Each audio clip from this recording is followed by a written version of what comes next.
Hello and welcome to the Sherdog Radio Network preview for UFC on ESPN 23, also known as UFC Vegas 25. I'm your host, Ben Duffy of Sherdog.com. With me here, as usual, is Keith Shillan. Keith is the executive producer of the Sherdog Radio Network, as well as the Loudmouth MMA Podcast Network. He is a contributor to Sherdog with such shows as MMA Past, Present, and Future, and of course the Shillan and Duffy Show, of which he is the usual host, but I take the chair for these previews.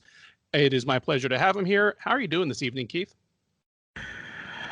I'm doing good, man. We got an interesting card to break down. I'm really excited about the main event. I'm excited for some of the guys that are sprinkled out throughout, and all in all, like there isn't a lot of gaps between guys. There isn't one guy that this guy's a huge favorite. So I'm excited about that part of this card. So I'm ready to get into it. How you doing? Yeah, I'm doing all right.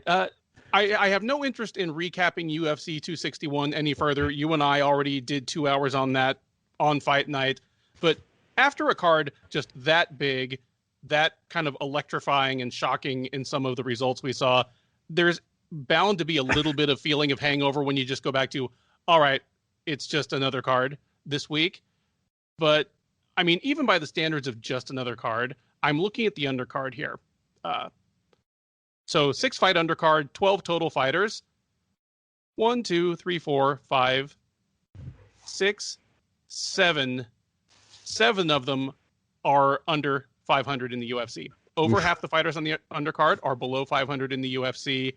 There's another 1, 2, 3 that are either 500 in the UFC or debuting. So for those, who need to do their math at home, I think there are 2 fighters on the whole undercard that are above 500 in the UFC. Having said that, though, there aren't any on really terrible losing streaks. So we have a lot of fighters who are motivated but not desperate. Like for an undercard this mediocre, to say it frankly, the cut list might actually be kind of short this weekend. Well, I guess we'll see. We'll talk about that Saturday night. But unless you have any general comments about this one, I'm just going to jump right into the prelims here. All right, yeah, let's get started. Okay, right out the gate, we have a featherweight matchup that sort of came together at the last minute as other fights fell apart. It is Luke Sanders versus Felipe Diaz-Colares. Sanders had been scheduled to take on Damon Jackson on this card. Colares was going to take on Journey Newson. Instead, with both those other fights falling out, they will meet one another in a fight that, to me, arguably is more closely matched and more interesting than either of the other two. Sanders, the 35-year-old out of Tennessee, is 13-4 overall. He is 3-4 since joining the UFC, and I was shocked to realize, as I was doing research for this card, that Luke Sanders has been in the UFC for over 5 years. It just he feels like a new guy in the UFC to me because due to injuries and other things, he's just been fighting like once a year. So I was like, oh my goodness, he fought Maximo Blanco, and that was a little shock to me. I'm pretty sure that one was in Boston, and I was there in attendance. That was on the Cruz Dillashaw card. Yes, yeah, January 2016. It's been a while. Yeah, and that fact that he's 35 is surprising. Like he still kind of feels like a prospect, but the guy's 35. Yeah. I mean, still under, well under 20 fights total in his career. So there is that bit of feel about him. He's going to take on Colares. The 27-year-old Brazilian is 9-2 overall. He is 1-2 in the UFC. He fought just once last year, and it was all the way back in January of 2020. He lost a somewhat competitive decision to Montel Jackson at that one. Odds in this one do slightly favor Sanders. He is out there around -150 or -155. You can get Colares at plus 135 or so. Keith, the curtain jerker here, it's unlikely to get the insane reaction of the curtain jerker at UFC 261. That's probably going to be kind of quiet in the Apex, but who comes out with the win? Well, this is an interesting matchup. I'll say that. It, like you said, I mean, it's a curtain jerker on a fight night card that isn't star-studded, but I think it's going to be a fun matchup based on their styles. Now, Sanders, again, he's a guy who has a prospect feel, though he's definitely not a prospect. He also had a buzz a long time ago. Like, he was a guy that people were excited about. And when you look at his skill set, he's southpaw. He's a very aggressive striker. If he gets in the pocket, he can unload big shots. He's got some good power in there. He marches forward. His straight left is his best below. He's got some power, but he does much better being the bull than being the a matador, as he likes to be the one pressing the action. He doesn't really like being pressed. His style is funny though, because he wants to get in the pocket and let his hands go, but he doesn't have good head movement in the pocket, so he gets tagged a lot. And he's been rocked in so many fights. I mean, like pretty much like his last 5 fights, he's been hurt, rocked. He's a good grappler, but he doesn't use it enough. And I would say he's just an okay wrestler and okay at BJJ. Like he can get you down, he can submit you, but I wouldn't say he's strong at either one. I'd say he's like competent. Though he was submitted in his last match. Now move over to, and I like how you said his name. I don't know if I can say it with as good as you did. Corrales. Colares, yeah. Colares, yeah. You have you're closer to Mexico than I am, so you you do it better than I am. One thing I'll say about this guy, like he's not talented, but he's so freaking tough. And I mean, obviously he's talented. He's in the UFC, but I mean, like when I say he's not talented, I'm talking about on a UFC level. You know, he's not Petrion. That's what I mean by it. The dude's tough as hell. I mean, all you gotta do is look at his last fight, and if you watch his fight against Montel Jackson beat the brakes off of him, and he just kept going, and he made me a fan because I'm like, dude, just quit, man. Like every round was 10-8, and he just kept coming. He kept coming with a high volume and constantly moving forward. And then you watch all his fights, and he's like that all the time. He's got some long legs, and he uses those well to kick, but he follows his kicks. You know, he won't kick and stay on the outside. He kicks to follow it with his own strikes. I haven't seen much of a grappling game from him offensively, but he did hit a Japanese wizard, which is a high-level judo / wrestling move that you see, which is fun to see. I don't know the last time I've seen a Japanese wizard in MMA since Joe Stevenson did one against Luke Kumo on the I think it was season 2 of the Ultimate Fighter finale. He's got weak takedown defense, and he makes it worse by jumping to a guillotine. Like he kept doing that against Montel Jackson, but he has a good get-up game. He was hard to hold down, but he gives up his back, which could be a problem against someone like Luke Sanders. So this could be a matchup where both guys are fighting for the job. I'm not really sure. I think Colares is going to make it entertaining with his nonstop action and his never say die attitude. However, I think Sanders, though I didn't even realize he was 35 until you said it. I knew he was older than I thought, and that definitely makes me more worried now. And I wasn't confident in picking him to begin with, but he's in a weight class where age doesn't. You know, the older you get, it's not heavyweight. It's age matters. 35 matters. But I think he can get inside, land some heavy shots, win some wrestling exchanges. But I think it's going to be some fun scrambles. I think it's back for. I almost picked this fight right off the start to be my fight of the night. But I'm going to end up taking Sanders by decision. Great.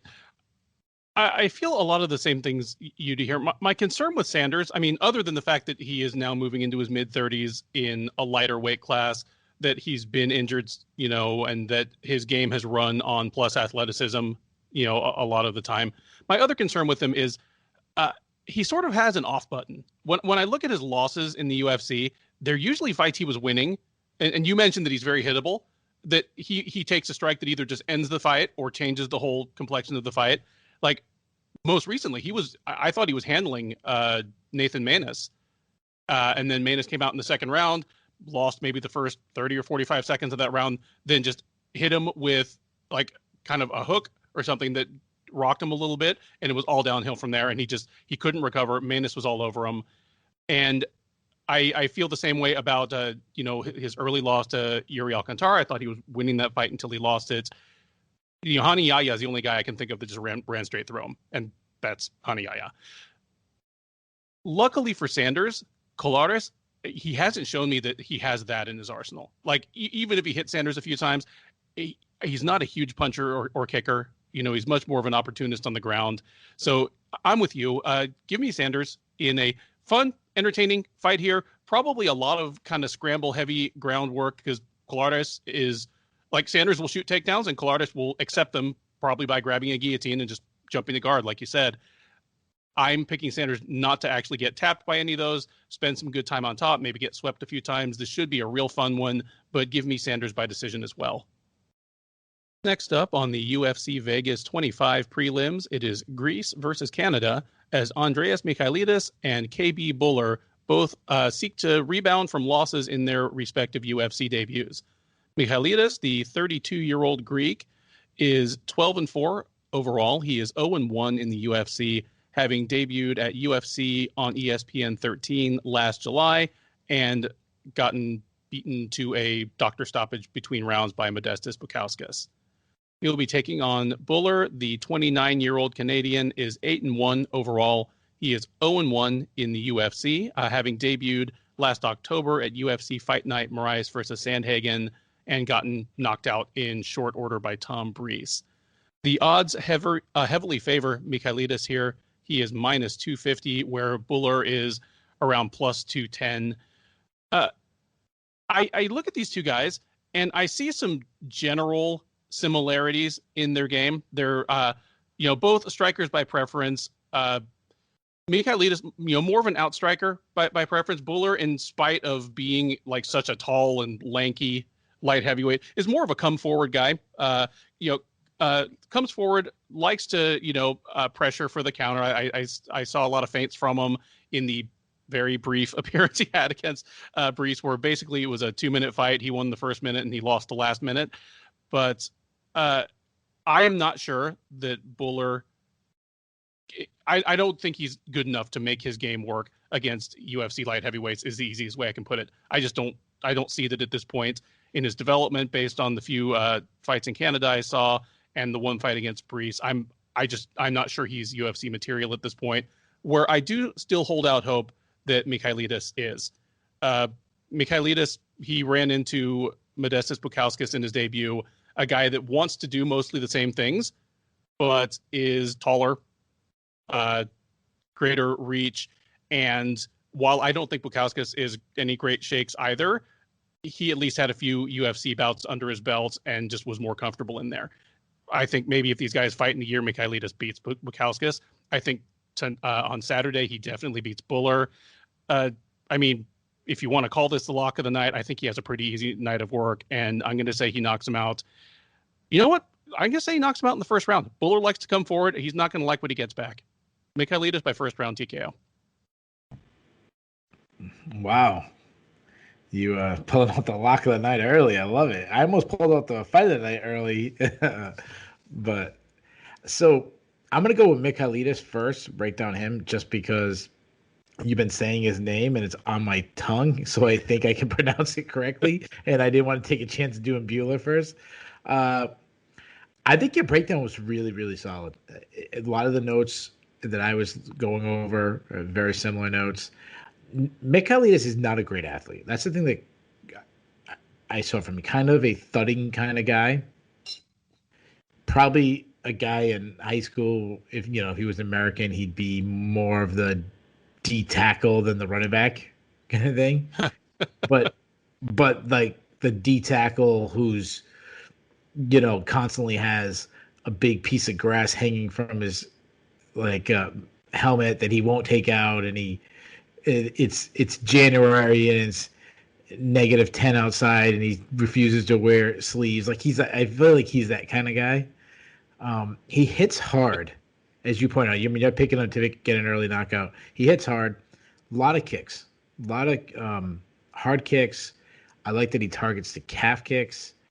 And I also like that, as you mentioned, that both strikers, we have seen Michailidis look for takedowns. And just by, even though he's not a strong wrestler, having the threat of takedowns will open up other strikes. Though, from some fights I've seen in the regional scene, we didn't see it in the UFC, but in the regional scene, he's gassed out deep. And that's probably because he loads up on everything. Move over to Bueller. Southpaw, as you mentioned, he's a long and lengthy guy.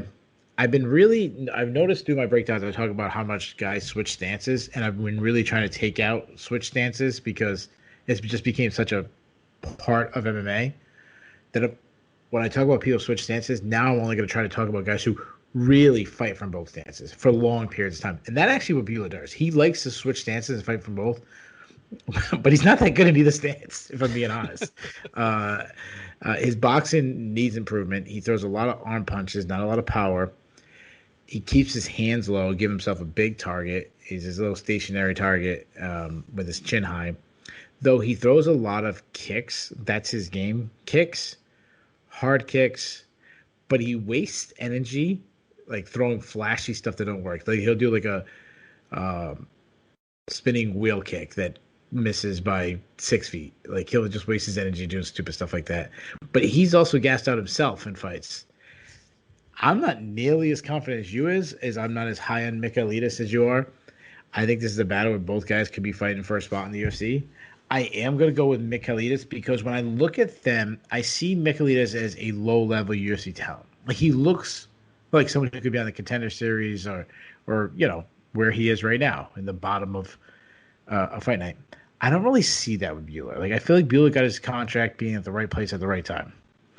So I think he catches Bueller, and I'll say, you said first round? Okay, yep. So I originally put first round in my notes too, but to break it up, I'll go second round. We move all the way down to the strawweight division for a meeting between Konklak Supisara, who we will call Loma Lukbunmi for the remainder of this program, and Sam Hughes.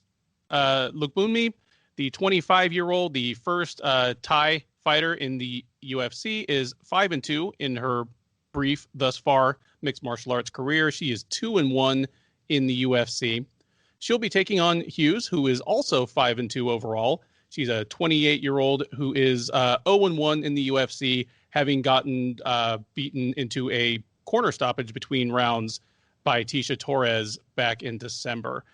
The odds heavily favor Loma Lukbunmi here. She is minus 375. Hughes around plus 315 or so. In one of the columns that I wrote coming into fight week, I listed Loma as one of a handful of fighters who's under a little additional pressure to really perform in this fight. She has all the makings of a UFC star.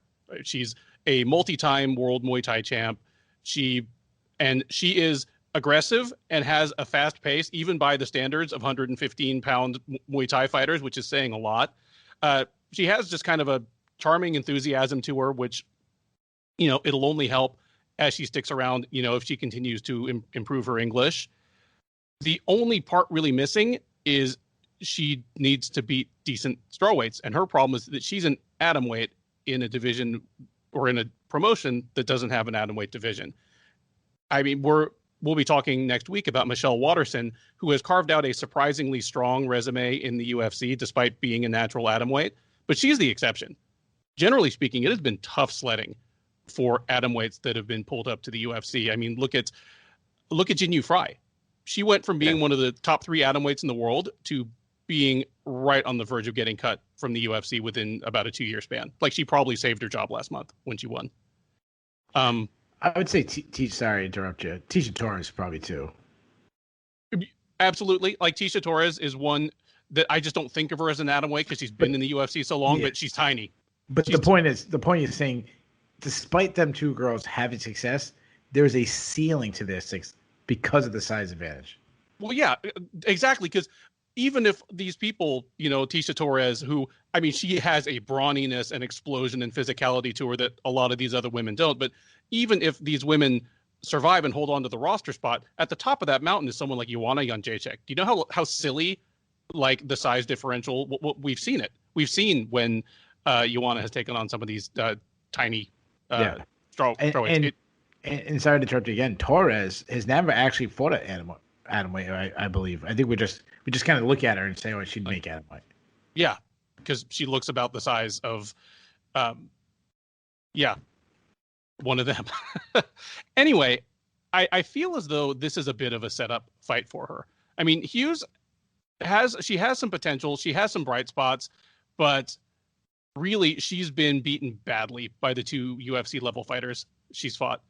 She lost to Vanessa Demopoulos, got highlight reeled by her back in LFA, and that was the fight that got Demopoulos onto the Contender Series. But even there, I mean, she was losing the fight until she got a inverted triangle choked, and then Tisha Torres just crushed her. Easy 10-8 round, just beat the crap out of her.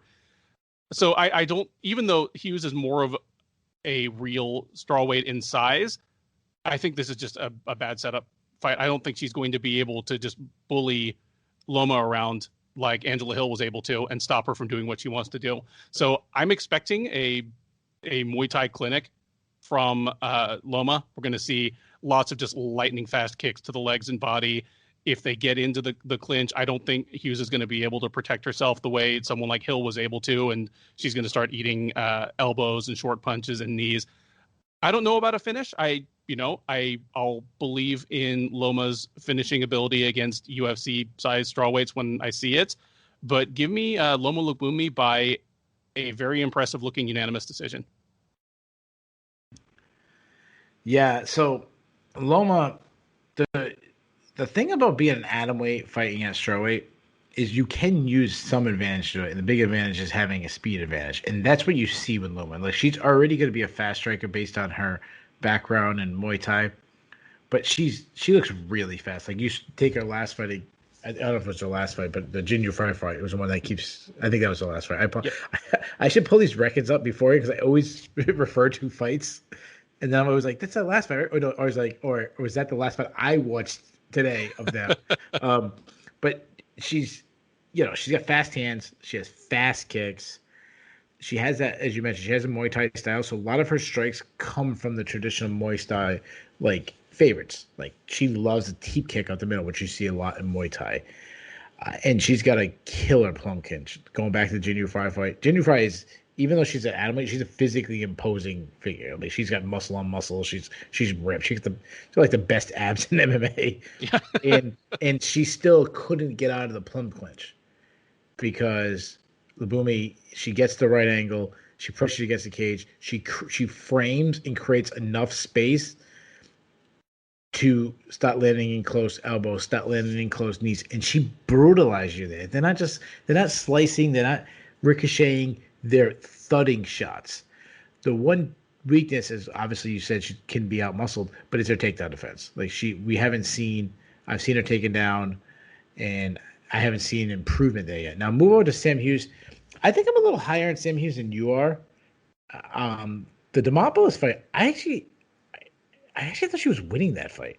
Yeah, I mean, early on, I don't remember how, was she winning when she got triangle choke? What's it come from? I remember thinking she was doing very well. I could be wrong. And to be fair, I haven't watched the complete fight since the night it happened. Sure. I might be wrong. Yeah. Hughes is a composed striker. Like, she stays pretty composed. Good boxing, I would say, mostly boxing. I like her vision. She seems like she sees punches coming at her and she reacts pretty well. I'd say fast hand speed, nice jab, good overall movement.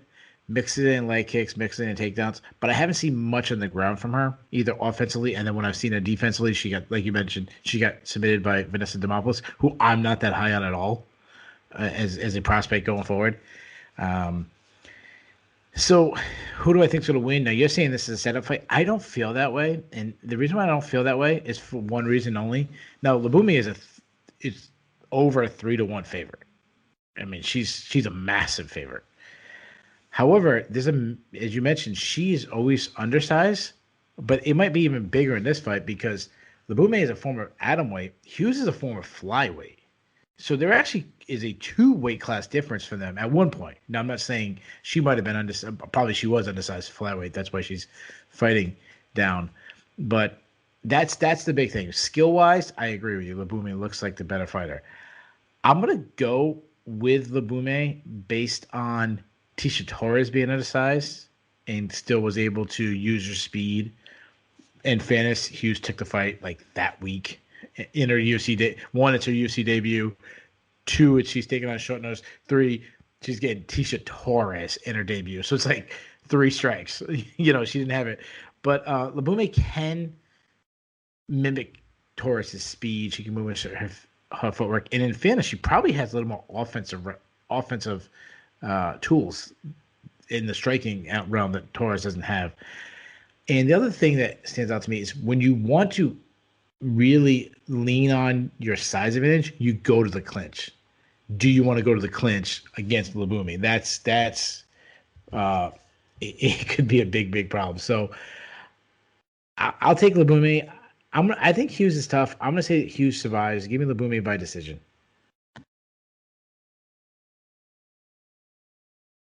Next up, it's the featherweights as Kai Kamaka III takes on TJ Brown.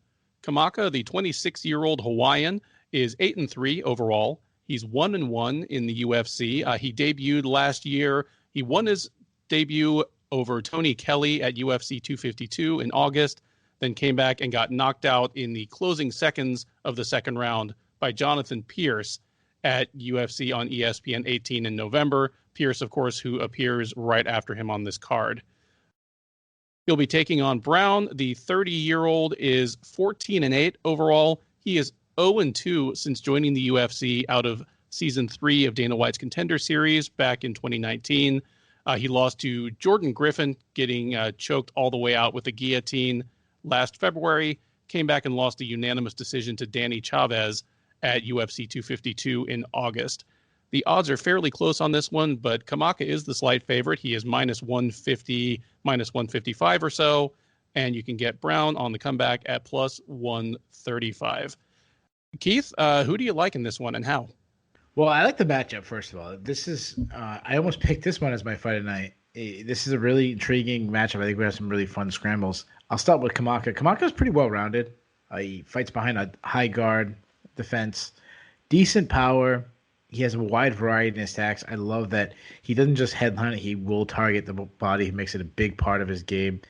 And he loves getting in the pocket and unloading power shots. Power, specifically his hooks. I go back to the Tony Kelly fight. I think that was such a fun fight. But he was blasting Tony Kelly with his left hook over and over again. Because he does enjoy a brawl, he gets hit a lot. He's willing to eat one, to take one. I love that he looks for step-in knees. I love that he, like the fighter we were just talking about, Labumi, he throws teep kicks down the middle.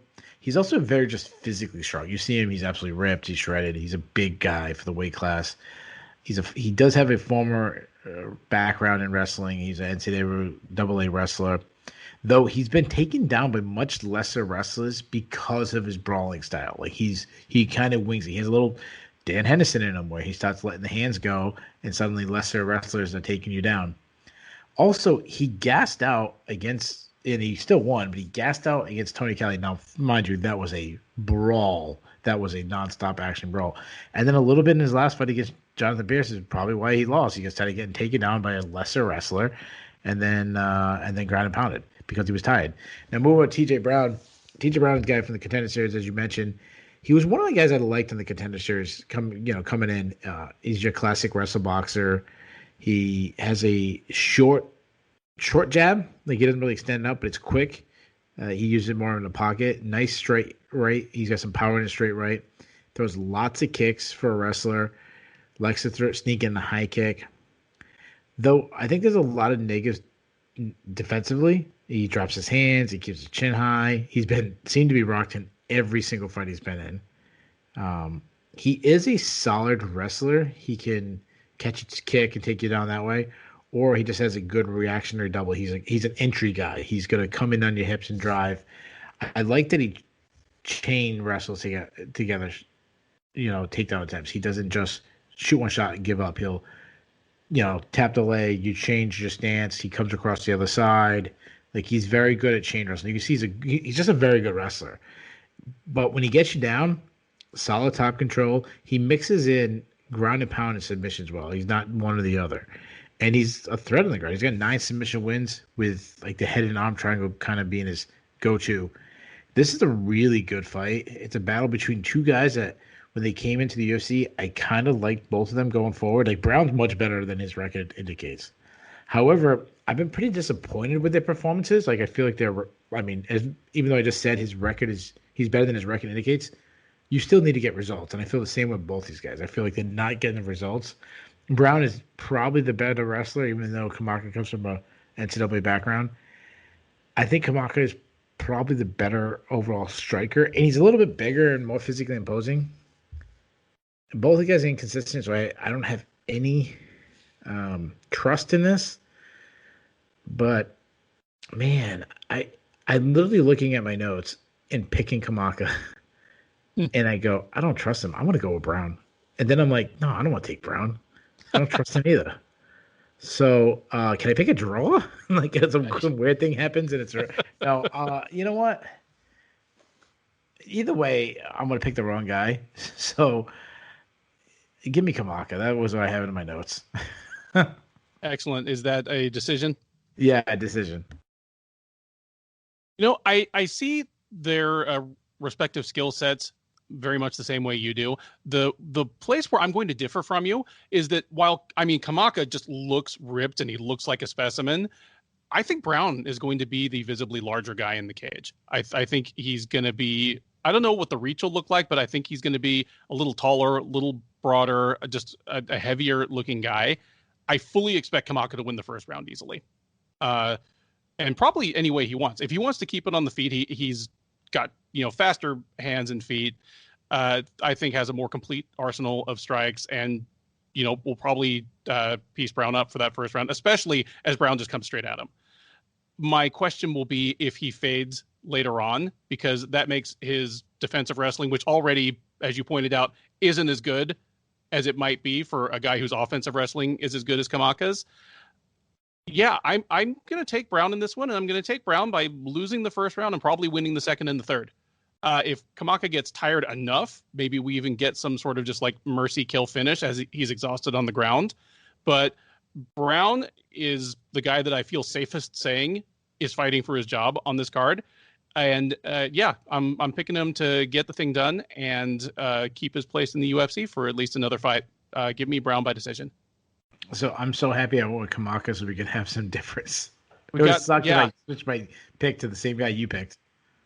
Well, as you started to talk yourself into Brown, I was like, oh, no, are you kidding me? But having said that, by fight night, we'll probably forget who we picked because this fight is just so close and weird to pick. It's going to be a frustrating one. It's just going to be frustrating. But it's going to be frustrating, but also fun. Yes, I totally co-sign on that one. Staying in the featherweight division, next one up at UFC on ESPN 23 features Gabriel Benitez versus Jonathan Pierce. Benitez, the 32-year-old Mexican, is 22-8 overall. He is 6-4 since joining the UFC out of the first season of Tough Latin America. Fought twice last year. He lost a decision to Omar Morales at UFC Fight Night Smith versus Teixeira back in May. Came back and put away Justin James with a crushing knee to the body and then some elbows at UFC on ESPN 19 in December. He'll be taking on Pierce. The 28-year-old is 10-4 overall. He is 1-1 since joining the UFC out of season 3 of Dana White's Contender Series back in 2019. His UFC debut was spoiled by the ageless Joe Lozon, who just completely thrashed him in about 90 seconds. Came back and knocked out Kai Kamaka, whom we just finished talking about at UFC on ESPN 18 back in November. The odds on this one do favor Benitez. He is minus 210. You can get Pierce at plus 170 or plus 175 or so. Keith, who have you got in this one? Well, before I break down this fight, I gotta apologize to Colares in the first fight. I referenced him as being Mexican, as I remember there was a Mexican on the card. He's not Mexican; he's Brazilian. But closer to Mexico is also closer to Brazil. So, that is true. Okay. That is. What happens is he has such a Mexican, the classic Mexican style, and Colares is, similar to a Spanish last name. For some reason, I remember there was a Mexican on the card, and he fights more like the classic blood and guts Mexican. Benitez is kind of the opposite. He's a southpaw who's very technically sound. He's not a brawler at all. He uses movement really well. Sets up. He's got a really good jab. It's probably his best weapon. Accurate left hand. His power, his back rear punch, left hand. Not a lot of tells. Everything's short, quick. Nice power. He works the body. He loves to go with body kicks, and he has elite leg kicks. I mean, that's what he always. As soon as he comes out, the commentary team is going to be talking about his leg kicks. He's a good grappler. He doesn't use it nearly enough, but training with American Kickboxing Academy and all the wrestlers there, you're going to have some wrestling.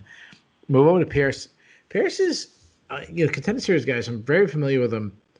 Pretty athletic, more athletic than his physique looks. He doesn't. He's not really. Even though he's a lightweight guy, he's not shredded. Decent jab, accurate right hand. Though he's boxing, I still say it needs a lot of work. He's mostly a kicker. That's his main tool from the striking. He throws a lot of kicks. He likes to throw a flying knee. Has a lot of defensive holes. He gets hit a lot because he lacks head movement. Can drop his hands at time. He is solid in the clinch. It's like a safe zone for him. It's actually where he did well against Kamaka. He'll go grind in the clinch, kind of just lean on you.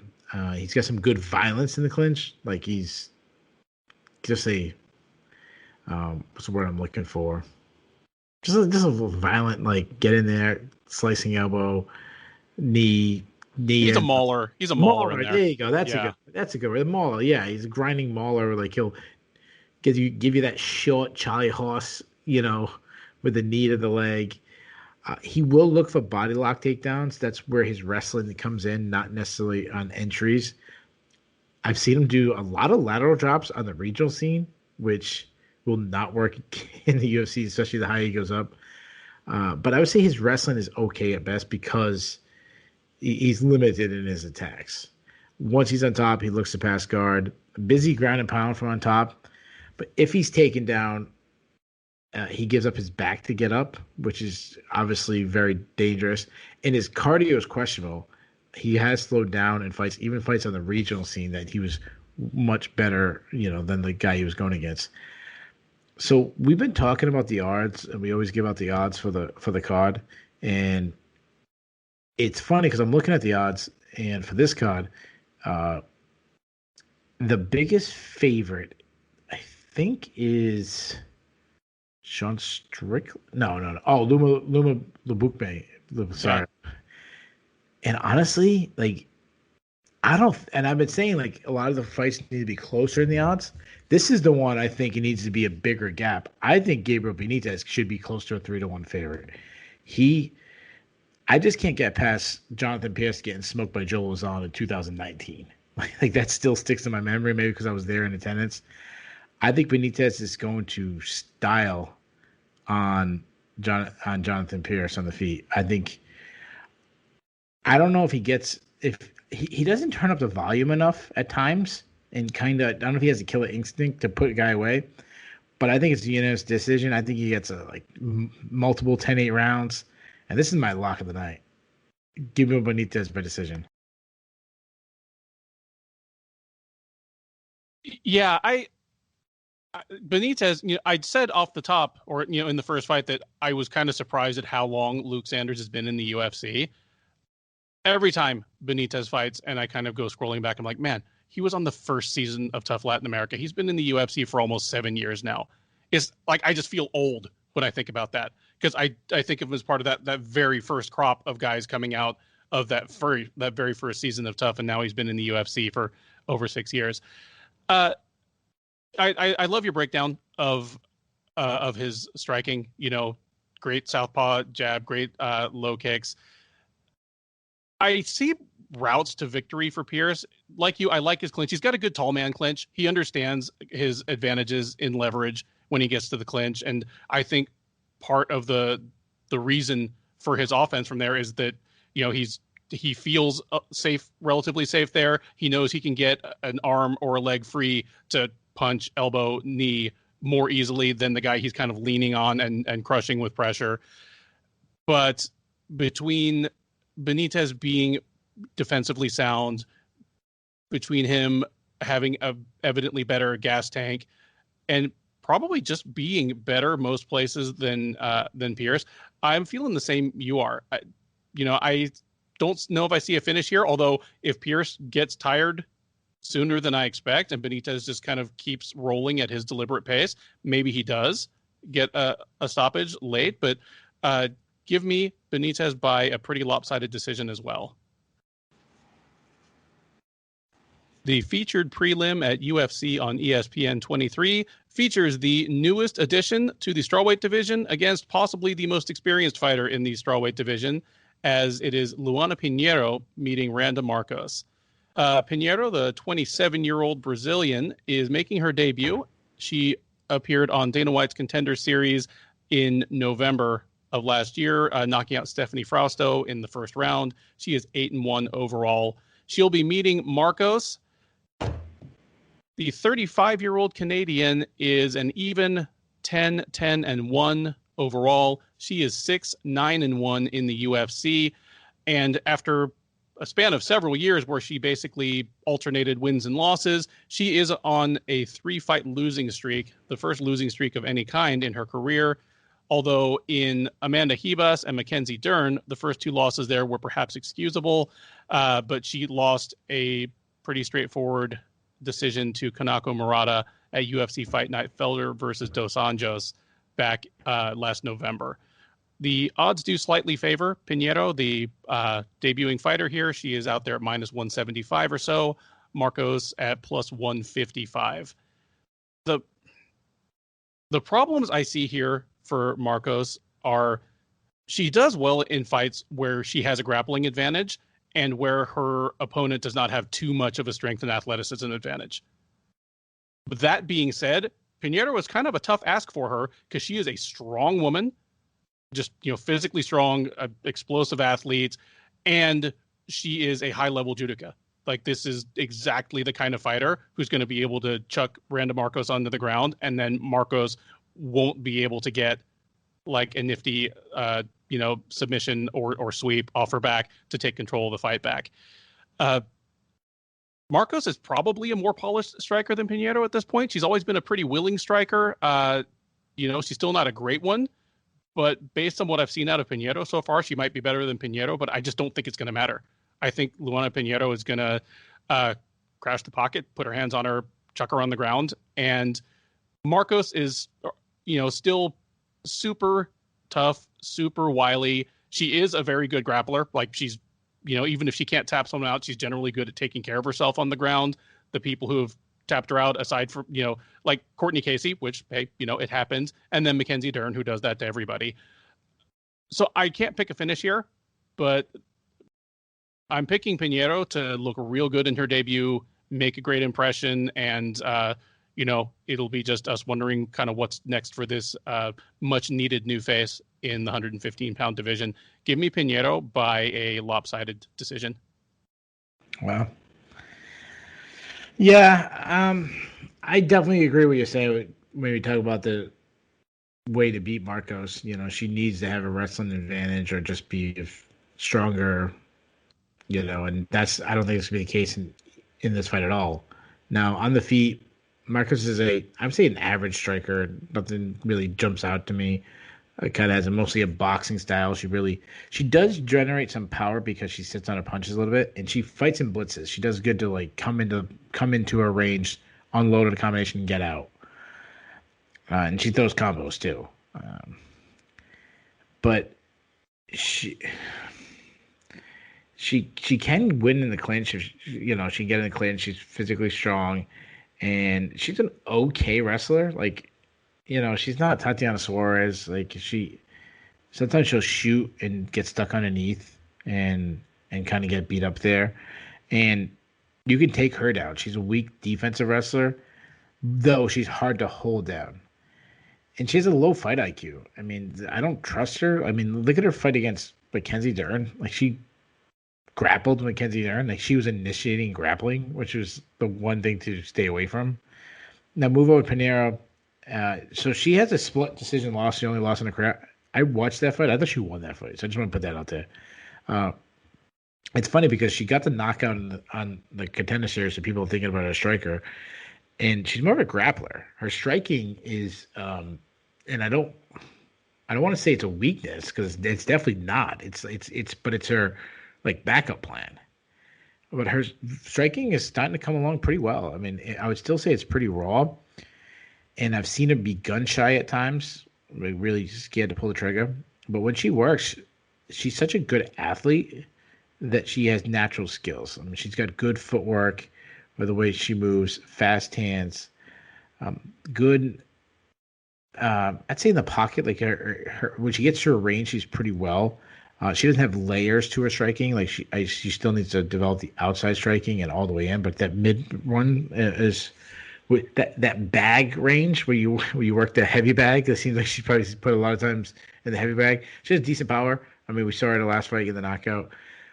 And sometimes she'll just throw to get to the clinch because that's her safe zone. That's where she excels in. She comes from a judo judo background. She is a judo black belt.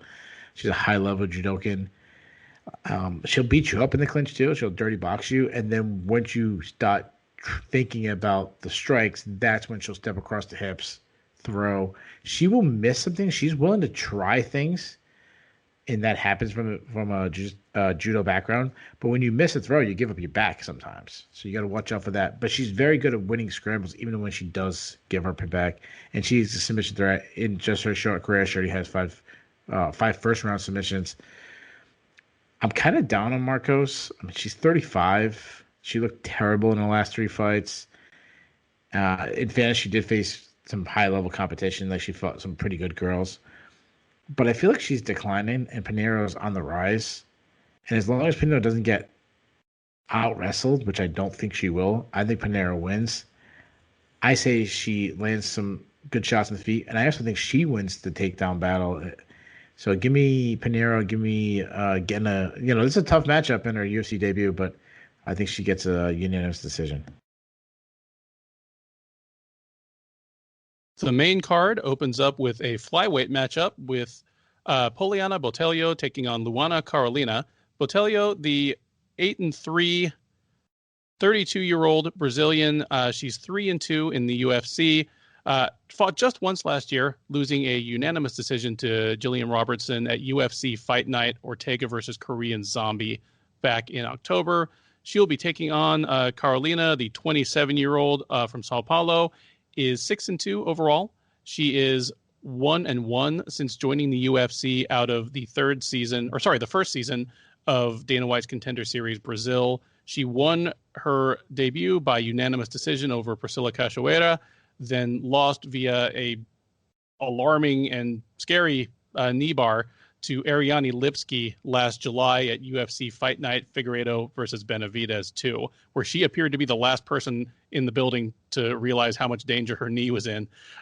Anyway, they come into this fight, Botelho a substantial favorite. She is out there at minus 225, Carolina around plus 185 as the underdog. Keith, who do you have in this interesting main card opener? Yeah, I'm really surprised having two lower level fighters in the UFC open up the card. Especially like it makes no sense coming after Marcos and Pinero. And Marcos is a much bigger name. Pinero, I think, is a better prospect than these girls. Like that fight would have made more sense, but what do I know? Botelho, she's an aggressive Muay Thai striker. Hard body kicks, hard leg kicks. She showed a pretty solid clinch game against Pro Gonzalez. Solid takedown defense in that matchup. But if she's taken down, she really struggles on the bottom. I think about she was doing well against Jillian Robinson until Jillian Robinson started taking her down. And then the fight was pretty much over. That happens. In fact, it happens to a lot of people against Jillian Robinson. But when it comes to fights, this is the one I was least interested in. And sometimes you just gotta have to sacrifice film study. And this is the one that I sacrificed film study on that I wasn't too intrigued in. Move over to Carolina. Long and lengthy fighter. She's more of a kickboxer.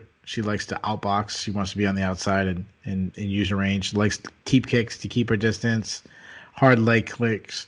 But if you get all the way in on her, she can use her height in the pull clinch.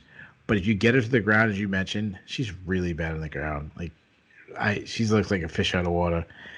As far as prediction, like this is the one I said that I didn't do a lot of film study. I kind of had to blitz through one. This is the one I blitzed through. I'll take Botelho with zero confidence. But as far as betting goes, like Botelho should not be as big of a favorite over anybody because she's not that good. Like I'm looking at the odds as you mentioned. She's over 2-1 favorite. Like yeah, she's trending to go bigger. Like since they opened up, it's been trending, opening up bigger and bigger. Like she might be 3-1 by the time. She shouldn't be a 3-1 favorite over anybody. So like if I'm betting on Carolina or nothing. Now as far as just for this to get an official prediction, I'll take Botelho, but with zero confidence. Yeah, I mean this, and I don't say this to crap on these fighters. I mean they're out there fighting the best they can and doing the best they can for their careers, but neither of these women has a win over a UFC level fighter. I mean, Botelho is 3-2 in the UFC, but she's beaten Pearl Gonzalez, who went 0-2 in the UFC and was out. Siri Kondo lost 3 straight in the UFC and she was out. Lauren Mueller lost 3 straight in the UFC and she was out. Like Carolina, she beat Priscilla Cachoeira, who I thought at the time was probably the worst flyweight the UFC had ever signed. And then, lost to Ariane Lipski. I mean, I don't know if either of these two will be cut with a loss, but I'd be surprised if either of them was still in the UFC a year from now. They just haven't shown to be UFC level flyweights. Having said that, I mean, they're both strikers with surprisingly good power for the division. From what I've seen of them, Botelho is, a little more, refined based just on that. And really, you talk about the deficit in film study. I have seen all their UFC fights, and that's kind of the extent of it. And Carolina on Contender Series. But based on that, I think Botelho knocks her out. Give me Botelho by second round knockout. We move up one weight class and several wide notches in terms of fight stature as Merab Dvalishvili and Cody Stamann meet in a match of 135-pound fringe contenders. Dvalishvili, the Georgian by way of Long Island, is 12-4 overall. He is 5-2 in the UFC. Most notably, he lost his first 2 in the octagon, and he's been on a 5-fight tear ever since, beating Terrion Ware, Brad Katona, Casey Kenny, Gustavo Lopez, and most recently, back in August, John Dodson in a fight that caused Keith to swear off of watching John Dodson fights for the rest of his life. He'll be meeting Stamann. The 31-year-old from Michigan is 19-3-1 overall. He is 5-2-1 in the UFC. He did lose his last fight, but that was against bantamweight contender Jimmy Rivera, a weight class up on short notice for both men at 145. So make of that what you will. Before that, he did have a win over Brian Kelleher and a majority draw against Song Yadong. The odds favor Dvalishvili pretty heavily here. He is minus 240, where you can get Stamann at plus 200 on the comeback. Keith, you're shaking your head. Are you shaking your head because I brought up the name of John Dodson, or because you think something is wrong with this line? Tell me about this fight. Yeah, I think the line is way off. Like, I don't think Stamann should be like, and nobody should be a negative 240 over Stamann. Like, the best guys in the division shouldn't be that high. Like, now I'm not saying he's going to win. I just think I'll start with him. He's looked good as he's moved to 145. He's used a lot of movement. He can cut angles really well. He has some fast hands. He's has added a jab recently to his game. He throws hard, tight hooks in the pocket. He's been adding a sneaky high kick behind those strikes. He doesn't fight off his back foot well. That's in recently the fight that I've seen him not be successful was against Brian Keller when Brian Keller was able to press the action, though it wasn't that long in the fight. But when he was able to get force him on his back foot, I said the last time we broke down Stamen, I mentioned that he's a good wrestler, great entries, good at winning scrambles, and this is a guy that I'm not saying he can match Merab's wrestling, but he definitely has a background there. Now Merab, I want to say he's 5-2 in the UFC. I think should be 7-0. Yes. I know I say it every time we do Merab fights. I thought he got screwed against Frankie Saenz. I guess he got screwed against Ricky Simon. He really could be 7-0 and probably should be high in the UFC rankings. And I just want to put that out there. Merab is fun to watch. I know a lot of people hate it, takedown, rinse and repeat, but people always forget all the stuff he does before that. Lots of movement, reckless abandon, throwing wild winging punches. He looks for the knockout early, and then he's like, all right, I'm gonna throw 3 haymakers, then I'm gonna shoot on your hips. That's what he does. But he'll throw a spinning back fist. I don't know. He goes crazy, flying knees, and he uses all this stuff to kind of force you back and kind of on the defense. And then that's when he shoots him with a takedown, where he's relentless on his takedowns, closes the distance so well, and he has insane cardio. That's the thing. But despite his wrestling, take away that wrestling is not his strength. It's his insane cardio, because his cardio can complement his wrestling. His wrestling can go deep when the guy stopped fading, because he keeps pressing on. And we know how wrestling drains guys. If he gets to the fight to the ground, he'll either sit in your guard, half guard, landing up shots from there. He's comfortable in that position. He has that with, Randy. They always quote Randy Couture, where he'd rather sit in half guard. It seems like Merab has the same thing. That says, for a guy who's such a dominant wrestler, he doesn't have the best control. There's a reason why he has so many takedowns, because guys get back to the feet very well. As far as the prediction is, this is a great matchup.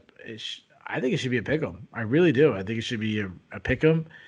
I think there's a lot of things Stamen can do to hurt Merab, especially on the feet. He's more technically sound. He's tighter. His punches are much tighter.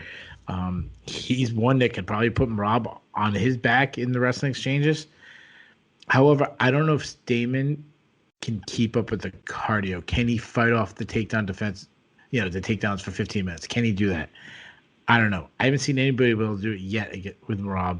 So I will say Merab. I think it's going to be fun early or competitive early, and then Merab will do what Merab does. And then he'll, 3-4 minutes in, he's missed a bunch of takedowns. Then he finally gets the takedowns. It becomes easier and easier as the fight goes on. So give me Merab by decision. I think it's going to be the fight of the night. I think there's going to be some really fun scrambles between Merab and Stamen. But as a betting man, and I know this is not a betting show, there's a lot of really good betting advice shows. I mean, you can go over to Sherdog and get Jay Petrie's article that he does everywhere there, the Prime Picks, to get betting odds and betting advice. But if I was forced to bet on this fight, I'm betting Stamen with the as big of a plus odds he is. So to me, this is a dog to pass play, as they say, as the cool hipsters say, the cool betting hipsters say. But yeah, give me Merab in my fight of the night. You said what I was going to say, better than I could have, because cardio is absolutely what makes everything run for Merab. He's famed as a wrestler, probably just because, he looks wrestly and he has a difficult to pronounce last name for most Americans. But his wrestling game only runs the way it does because of cardio. As you pointed out, he's not great at keeping people down. Once he gets them down, it leads to scramble fest. And if he didn't have the gas tank he does, that would be the kiss of death for him. Because, you're the one getting tired if you're pursuing takedowns and the guy just keeps getting up easily. But instead, the other guy's getting tired quicker. It's also what allows him to be such a wild man on the feet. He has good beard. He isn't afraid of being taken down himself because he's fine scrambling. And he knows it's not going to wear him out, at least not as much as the other guy. Those are all things that do work in his favor against Stamen. But yeah, I think Stamen's going to take advantage of some of that wildness early on. And I think Merab might get touched a few times early, maybe even rung up a little bit. He's shown to be extremely durable, so I don't think that's the route to an upset or anything. But yeah, should be a wild fight, should be a great fight. But Give me Merab just by pulling ahead later, just by having the better gas tank and the ability to rinse and repeat, where Stamen, it's not like he has bad cardio, but there's a difference in level here. They call Merab the machine for a reason. I'm picking him to show it and win a decision here.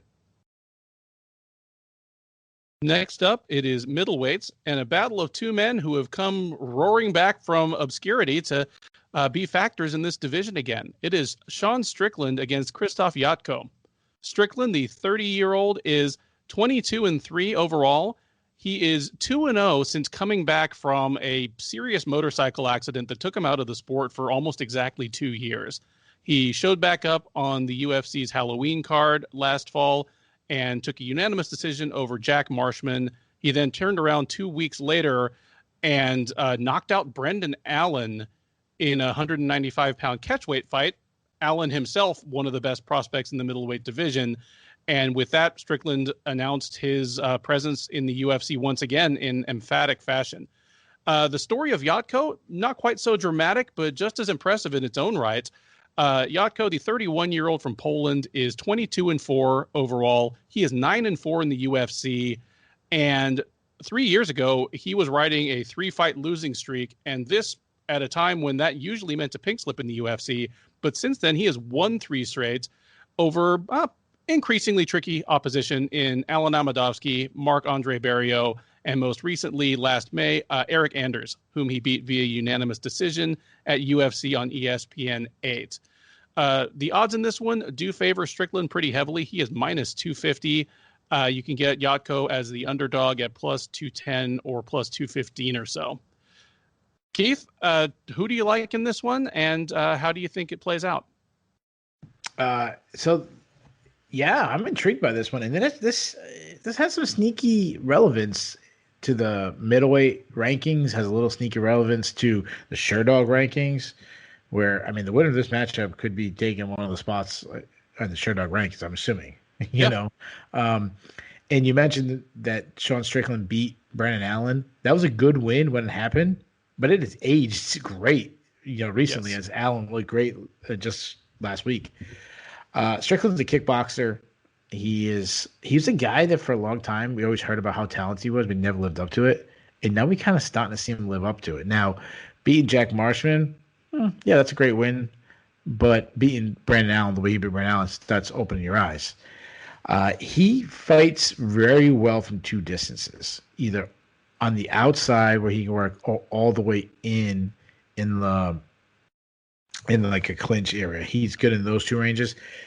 He used to be accused of being a slow starter, and I don't think that's the case anymore. I think he's a builder. I think it appears that he starts off slow.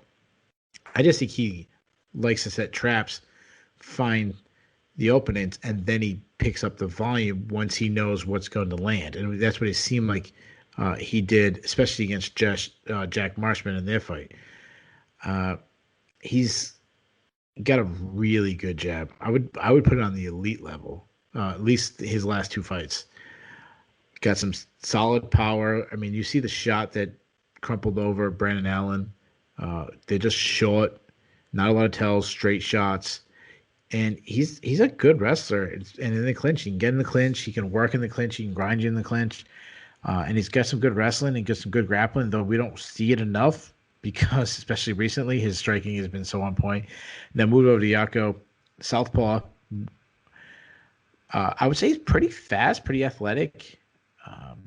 Similar to Strickland, where he's throwing straight punches down the pipe. I like his check right hook coming from the southpaw stance. I would say he lacks power, though. He's not a one punch knock you out kind of guy.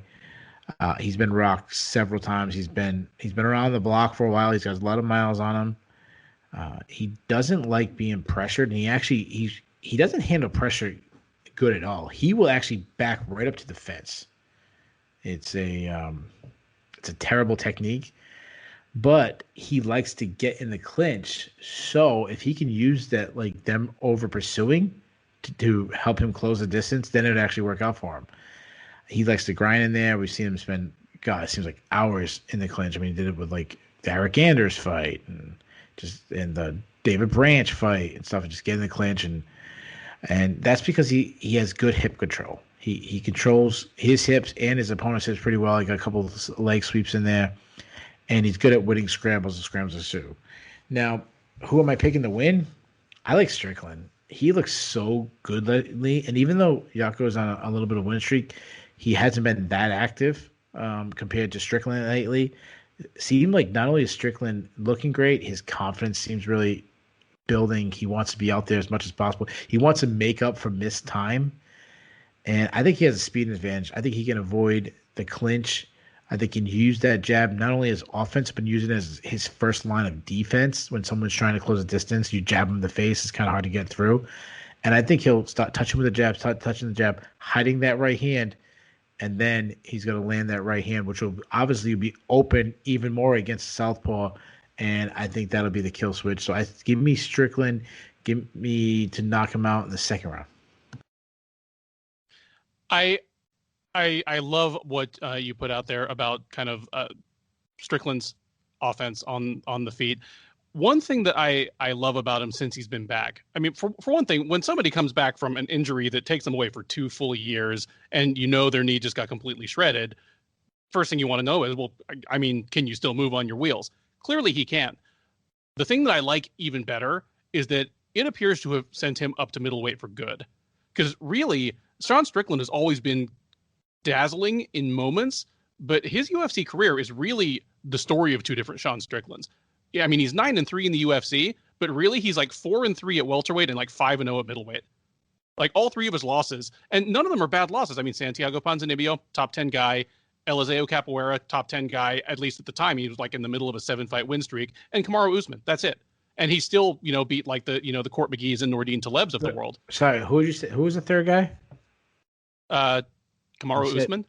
Oh yeah. Now is he doing anything? You said. I think the other 2 guys were good. You said other 2 guys were good losses, but with that Usman guy, has he done anything? I think he fought last week. I'd have to look up what happened. Yeah. I'm just saying. Sorry, we're older men. We have dad jokes. But at welterweight, Strickland looks like a guy who can beat anyone on any given day. But he did hit his ceiling against kind of the top 10ish guys he took on.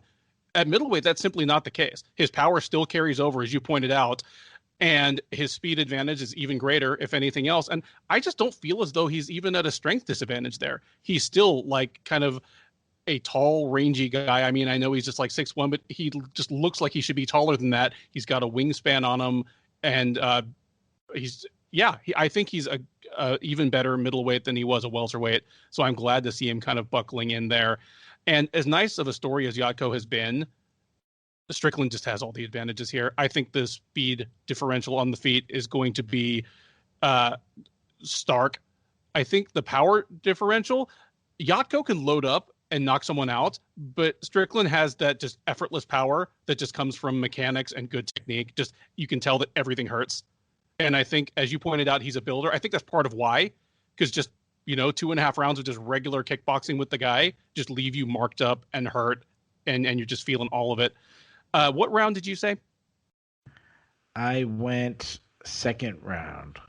All right, I'm going to say Yatko makes it to the third. Again, he's on a great streak of his own, but just Eric Anders and, the fighters he's beaten, Marc-Andre Barrio have not prepared him for what he's going to run into against Sean Strickland.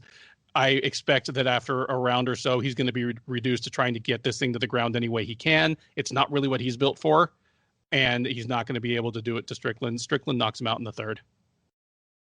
Third from the top of this UFC Vegas 25 card, it is a light heavyweight scrap between Yuan Kudalaba and Dustin Jacoby. Kudalaba, the 27-year-old Moldovan, is 15-6 with 1 no contest. He is 5-5 in the UFC. He fought just twice last year and had a pretty weird year by any standards. He met Magomed Ankalaev at UFC Fight Night 169 back in February. He lost by TKO in about 30 seconds when his strategy to make it look like Ankalaev had hurt him really badly worked on the ref, leading to an early but sort of justifiably early stoppage. They rematched in October, and Ankalaev knocked him out the honest way, still in the first round, putting a definitive end to that weird rivalry. And he will be met by Jacoby. The 33-year-old Factory X product is 14-5 overall. Dustin Jacoby is 2-2 in the UFC across 2 separate stints with the promotion. He went 0-2 quite a few years ago and has been 2-0 since his return. Notably, he is 4-0, including those 2 UFC wins and an appearance on Dana White's Contender Series since returning from a 4-year self-imposed hiatus during which he worked as a professional kickboxer. Kudalaba is a slight favorite here. He is minus 130. You can get Jacoby at plus 110 as the slight underdog. I'll just flat out say it. I did not place much stock in Dustin Jacoby going into his Contender Series appearance and even coming back from his Contender Series appearance. Like against Justin Ledet, I think I did favor him to win just because Ledet, much love for a Houston guy, but he's just, he hasn't shown to be able to hang with UFC light heavyweights. But he schooled Ledet, and then he schooled a guy that I actually was kind of high on in Maxime Grishin just back in February. Basically, I mean, he's a guy that disappeared into kickboxing for 4 years, and he came back a transformed fighter. He is an outstanding kickboxer now. His kicks are the real revelation to me. He destroyed Ledet with kicks, before finishing him off with punches. He's just not the guy that my last memory of him was getting steamrolled by King Mo and John Salter in Bellator. It's just, a slight difference in odds here, but I'm picking him to beat Ion Kudalaba. Kudalaba to me is just a still pretty raw brawler and he's pretty raw everything. For a guy that now has well over 20 fights, he feels like a 5-fight veteran. He is a wild brawler on the feet that gets by because he has just numbing power just by being as jacked a guy as he is. He's a pretty good offensive wrestler when he needs to be, just because he is athletic and strong, but he's not a very good defensive wrestler. I think Jacoby's just going to piece him up on the feet. Kudalaba is not going to be able he's not going to be able to respond on the feet. He's not going to be able to get it to the ground, if he wants or needs it to. It isn't much of an upset, but this is my upset special because I feel pretty strongly that this is going to continue the coming out party for Dustin Jacoby. I really like having the presence of a fighter like him in the light heavyweight division.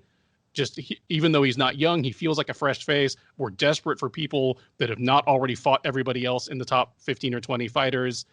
And he is that fresh face, and he's kind of a fresh style compared to a lot of the other guys. Give me Dustin Jacoby by a pretty lopsided decision. Wow. All right. So before I talk about the fight, I want to talk about Justin Ledet. This guy was 3-0 as a heavyweight, 0-4 at light heavyweight, man. Go back to heavyweight. I don't know if he's still in the UFC, but man, he had a speed advantage at heavyweight. I mean, be undersized, it was working for you. Anyways, back to this fight. I'll start with Kudalaba. At this point, we kind of know what we get with this guy. He's crazy explosive. He's extremely aggressive. Comes at his opponent like a berserker. Throws hard. Hits very hard. Loads up on everything. If he catches you, he can put your lights out in one blow.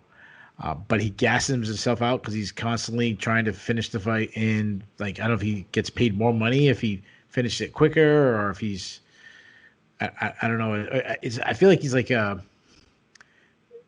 Pac-Man when you hit the little thing and you can eat the ghost and you have to hurry to get them. That's him. That's Kudalaba. He's you're blinking and it's going they're blinking, they're about to end off. So that's what he wants to do, try to get as many as he can. I don't know what it is, but they'll mention his Greco-Roman wrestling background. We talked about this last time that he went against Ankalaev. You don't ever see it. So I'm just going to ignore that he has it because, one, I've seen him out wrestled easily, and two, I don't know what it is. If he gets on top, though, he's got a little Derek Lewis clubbing ground and pound. So he probably should use his wrestling more because he's a dangerous guy on top. Now, move over to Jacoby. as you mentioned, Contender Series guy, felt the same way when they announced him in the Contender Series. I was like, really, Justin Kobe? Like, I actually remember, like, wow, how do I know that name? And I had to look him up, and I was like, oh yeah, this guy fought in the UFC. Like, oh, he hasn't fought in like 4 years. Like, oh yeah, he's like in his 30s. Like, what the hell? Why are they adding this? But he's done well as he moved up. He is undersized as he was a former middleweight. But the first thing that jumps out to me is besides his kickboxing offensively is his defensive skills. He's hard to hit because he has two really good lines of defense. First is his lateral movement. He uses his footwork well. He moves away from shots. Even if you hit him, a lot of times they're glancing shots as he's moving away. And the second line of defense he uses is he parries punches. So he uses his hands well, and I've talked about parrying punching, so I'm sure a lot of people who listen to this knows what I'm talking about.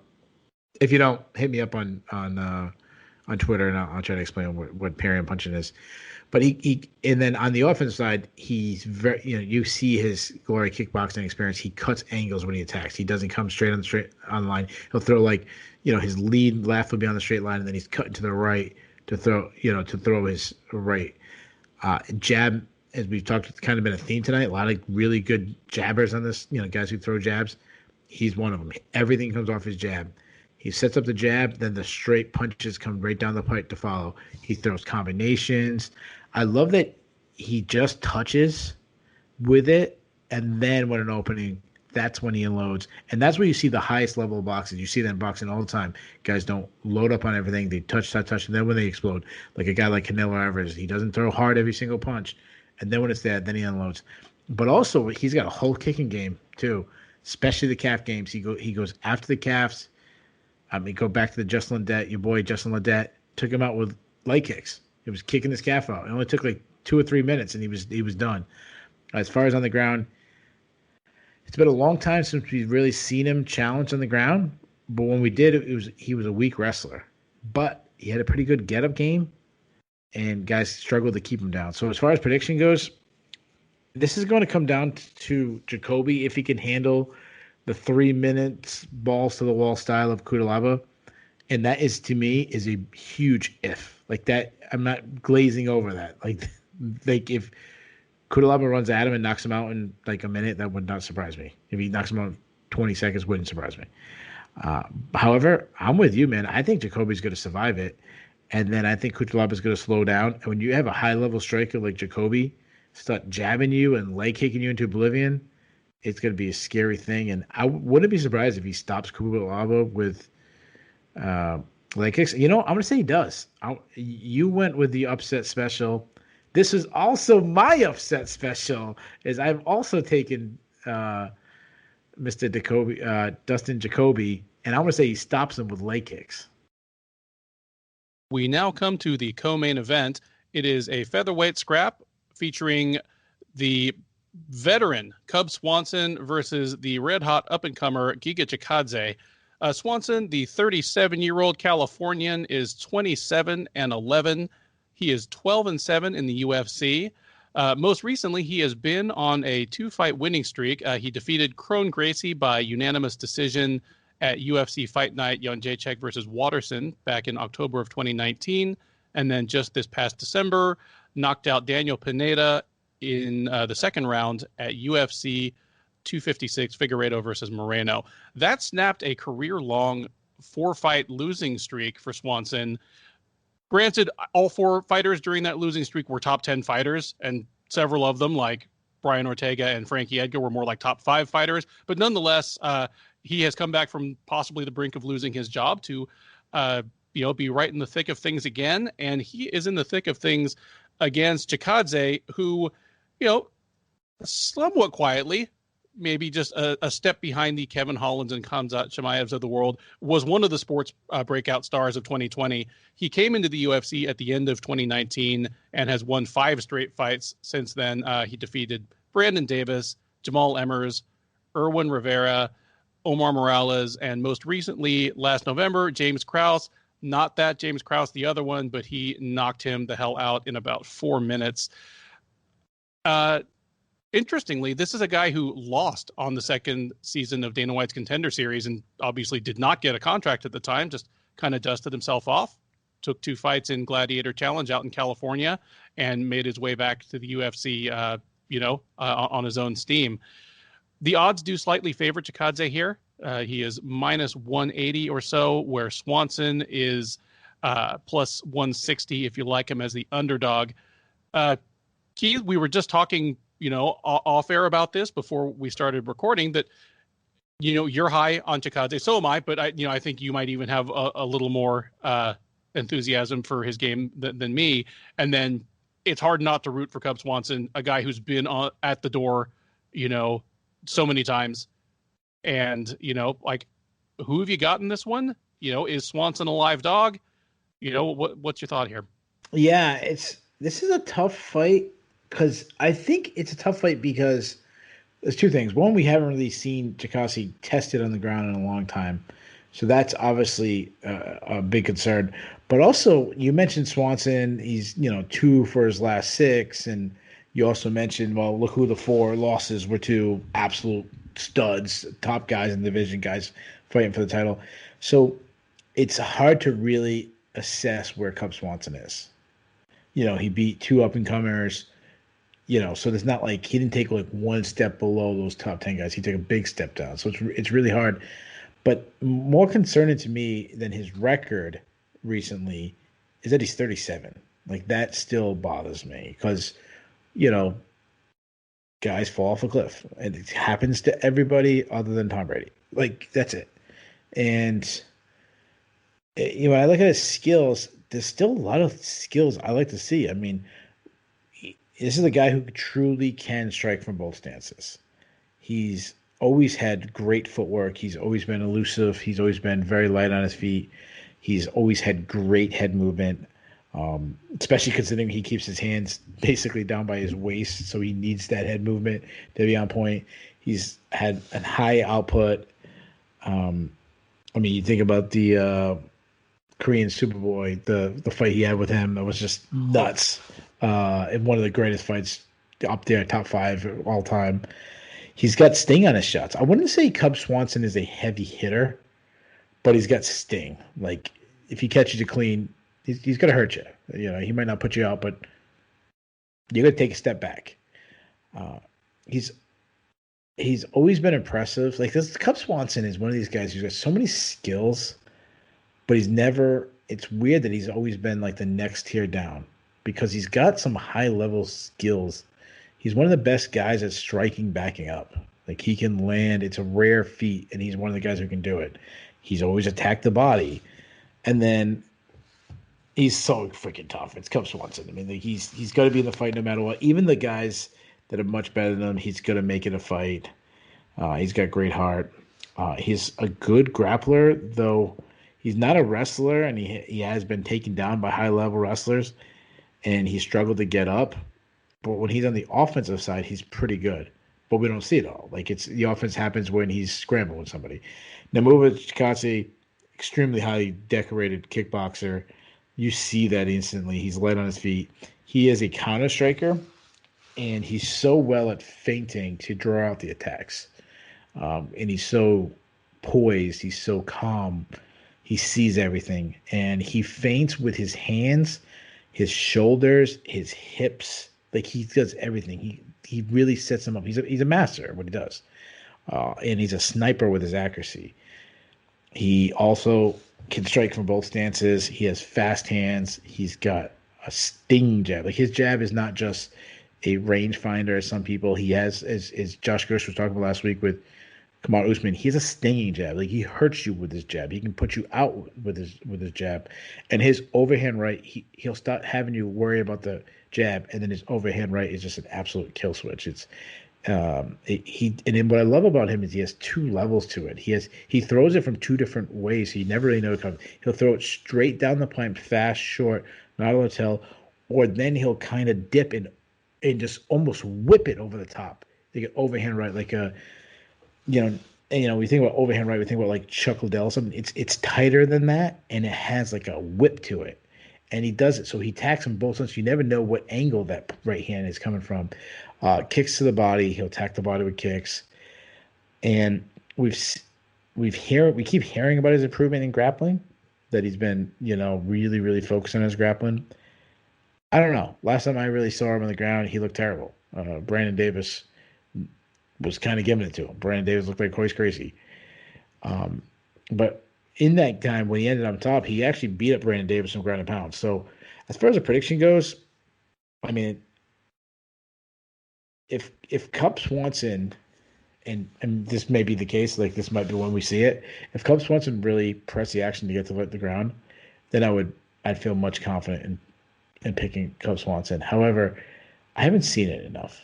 So I feel the same way about this fight as I do Brandon Marcos versus Pinheiro fight. I feel like Swanson is on the decline, though there isn't much proof to that. I just, based on his age and the wars he's been in, I'm assuming he's declining, and I feel like Jakatsi's on the rise. And if he touches Swanson, I think he can maybe put him out, which would be an incredibly impressive feat because you just don't put out Cub Swanson. And I think it's time it's going to happen. So give me Jakasi. I say he's going to knock him out in the first round. Oh, man.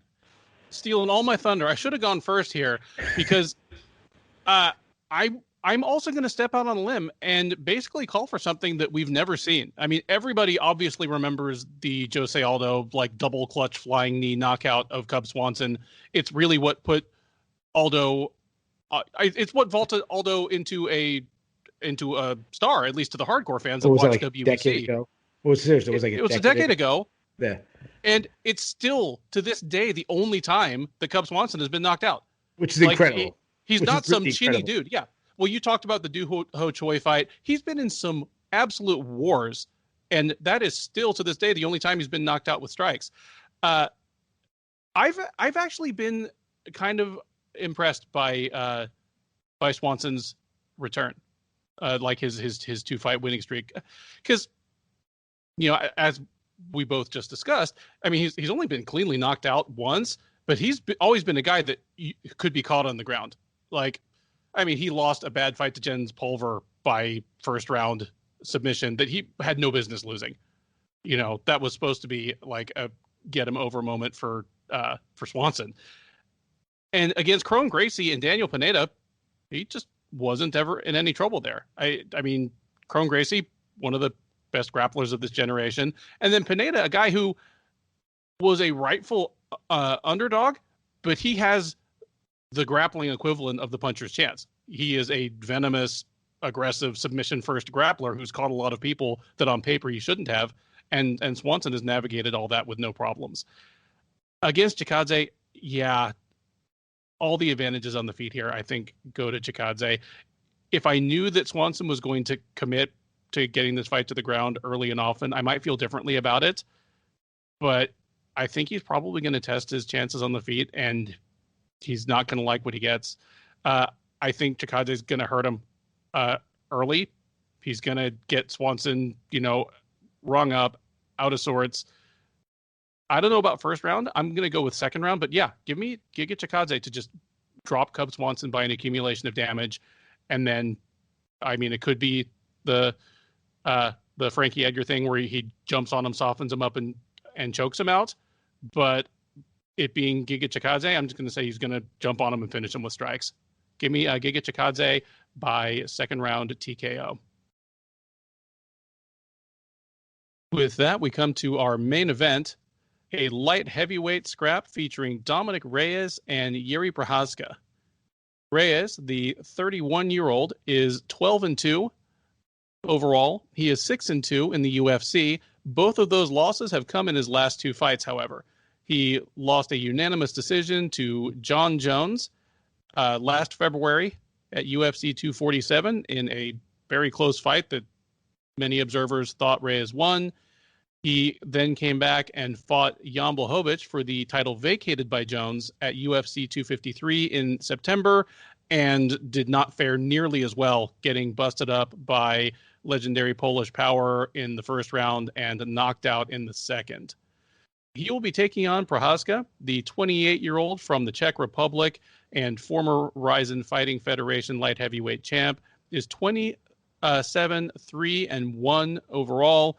He is 1-0 in the UFC, having knocked out Volkan Oezdemir early in the second round of their meeting at UFC 251. Prochazka is a slight favorite here. He is minus 130, where you can get Reyes around plus 110 as the underdog. I'm going to throw this fight to you for your prediction first, but something I just wanted to point out before that is, again, just referring back to the column I wrote this week because it's what's on my mind as I think about these fights. This is a great example of a fight that, even though it's pretty closely matched, I mean, you look at the odds, they're near a pick'em. The stakes, like the risk and reward, are very different for the two guys involved.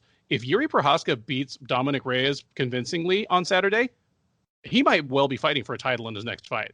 That is not the case for Reyes, no matter what he does to Prochazka. That loss to Blachowicz is too fresh.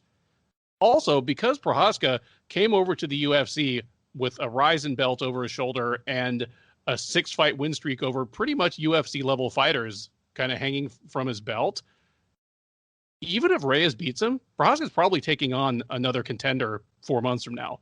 If Prochazka beats Reyes, the UFC might have to look outside the top 10 for his next opponents. Like, this feels like a last chance for Dominic Reyes to stay in the immediate title discussion. Whereas for Prochazka, just the rewards are greater and the risk is not as great. Tell me, if you see any truth or any sense in that, and then tell me how you see this fight playing out. You know what? That's such an interesting point. I mean, like his next fight might be against Mike Rodriguez if he loses, Yeah.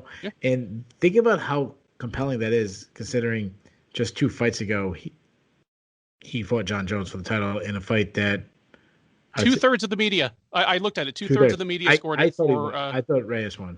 Yeah, and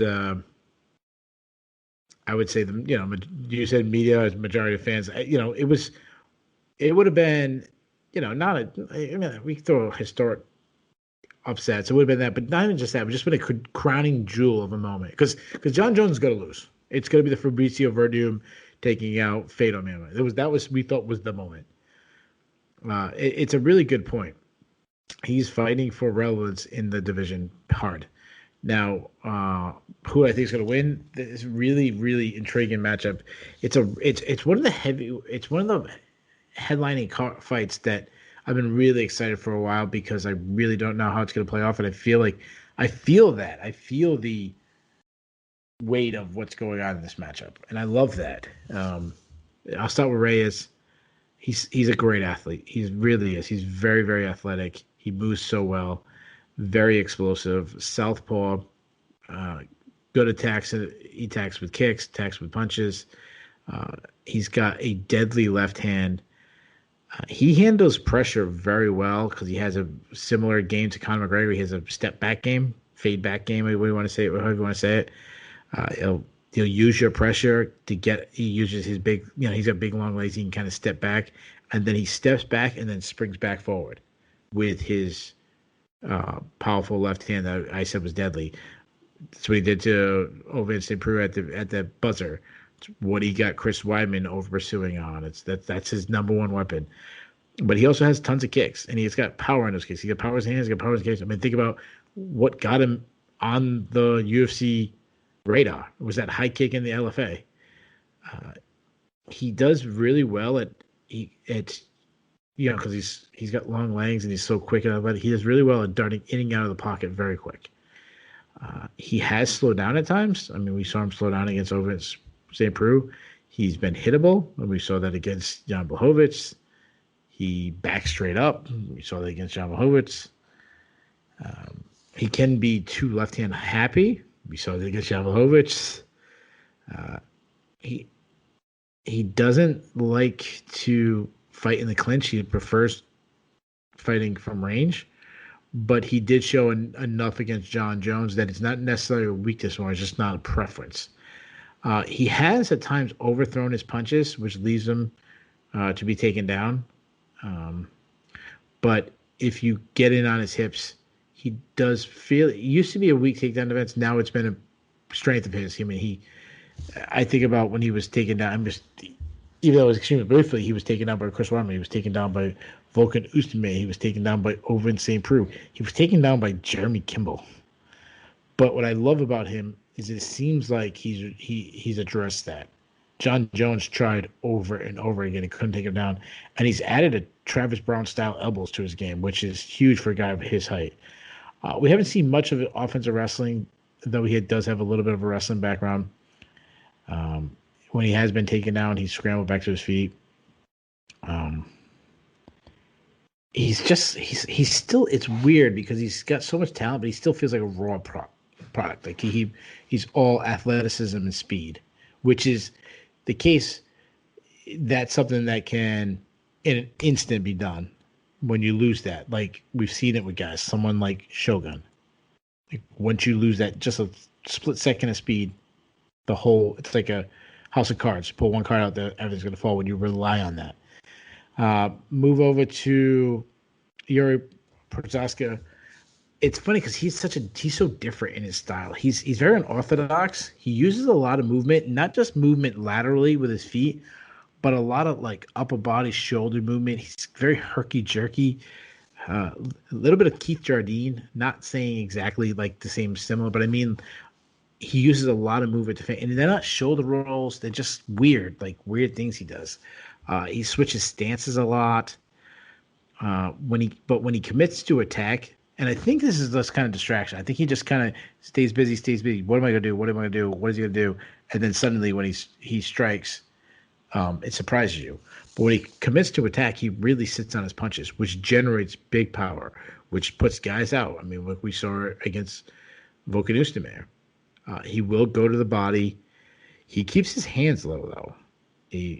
Even when he's doing those herky jerky, his hands would kind of be a little low. He's also open to leg kicks. I go back to the CB Dalloway fight. I'm going to show up, and CB Dalloway was doing well, and he's not known for his kicks. He was actually doing well with leg kicks. And I actually think he lost. I think it was the second round is when he put out Oezdemir. I think he lost the first round. I think Oezdemir was actually doing pretty well against him. Takedown defense a long time ago, we saw him taking down a lot. I don't know if he's fixed that. I haven't seen it. I mean, he keeps knocking guys out and very quick in match. It's hard to know if he's fixed it. Kind of like what we were talking about with Francis Ngannou. But though, even going back to like the King Mo, it's like the first time he fought King Mo would take him down, but he did well to get back to his feet. So that's good. As far as the prediction goes, this comes down to me, really, and I'm probably in the minority. This really comes down to which Reyes shows up. If the guy that beat John Jones or the guy who fought OSP shows up, I think Reyes wins. I think he's too quick. I think he's too athletic. I think and Prochazka's a guy who's kind of been the faster fighter, and he's not gonna be able to match Reyes' speed. But if he's the guy that came out really flat, like he did against Oezdemir, I know one decision, but he came out really flat. In his title defense.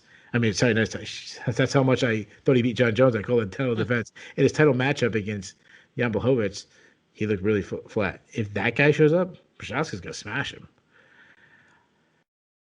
So the question is, who am I picking? I'm not completely sold on Prochazka. I said it last time. I mean, I picked him to lose last time, and obviously that didn't work out. I think I'm gonna go with a higher ceiling guy, and I think that, and I know I'm probably a minority. I think most people would say Prochazka is a high ceiling. I think it's Reyes. I mean, when you arguably beat the greatest fighter of all time, he showed what he could be that night. I think it shows up this time, and this is not one of those Alexander Gustafsson that probably won one round, and people exaggerate how well he did. I thought he won 3 rounds, maybe 4. So I think Reyes shows up. I want him to show up because I want that backstory of him beating John Jones. So give me Reyes. And you know what? I'm going to say he does it big. I'm going to say Reyes knocks him out in the second round. I'm definitely with you on whoever wins this one wins big.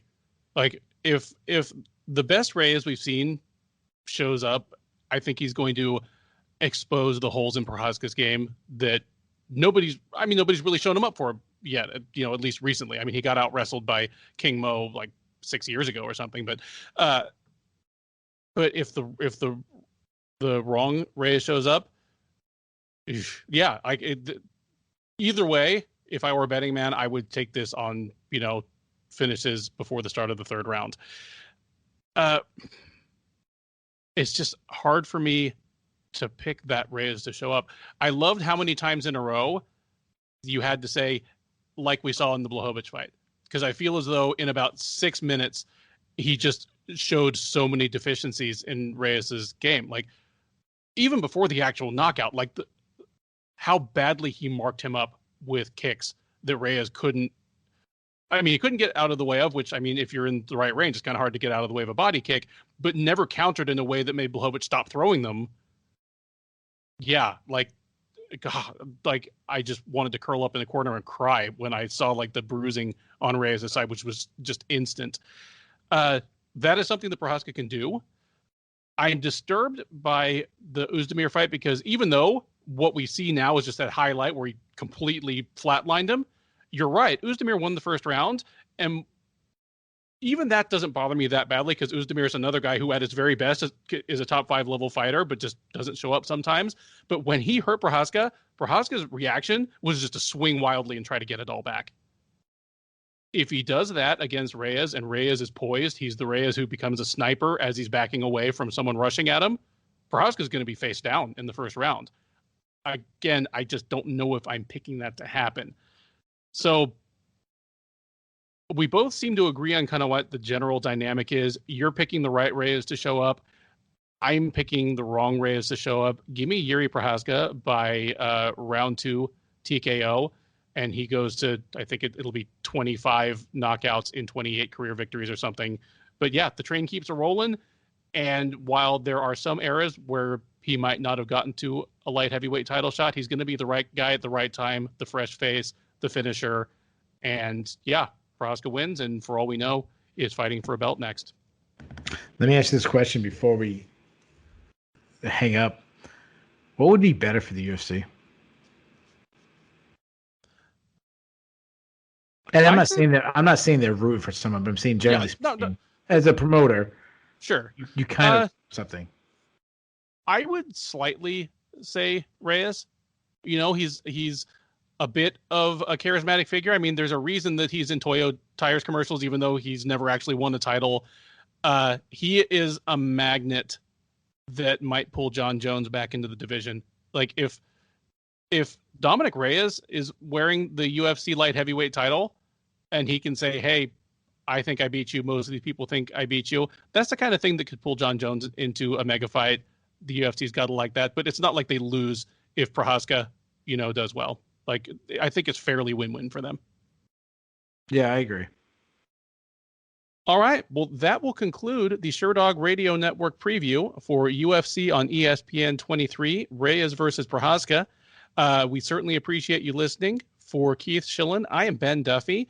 Make sure to check us out either through the Sherdog front page or the directly on the Sherdog YouTube page immediately after the main event for our live breakdown. We will take your questions and comments in the live chat. Those typically go for an hour and a half to 2 hours, kind of depending on how much there is to talk about and how many questions you have. But between now and then, enjoy the rest of your week, enjoy the fights, and thank you once again for listening.